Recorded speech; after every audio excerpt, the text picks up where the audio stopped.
In this video, I'm going to show you how to fix the self-protection failed error code 4. So if you're seeing this message on your PC, just follow these steps exactly. Now, the first thing you want to do is go to the Windows search bar and type Windows Defender Firewall. And once it shows up, just click on it to open it.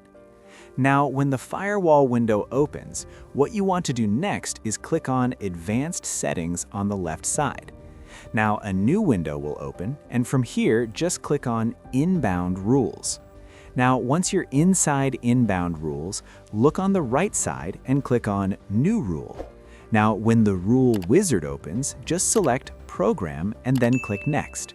Now, after that, click on Browse and select the program that is causing the self-protection error. And once you select it, just click Next. Now here, you want to choose Block the Connection and then click Next again. Now on this screen, make sure Domain, Private, and Public are all checked and then click Next. Now give the rule a clear name so you can recognize it later. And once that's done, just click Finish. Now, after creating this rule, the self-protection failed error code 4 should be fixed. If this helped you out, please subscribe. It really helps me out as well. Thanks for watching, and I'll see you in the next one.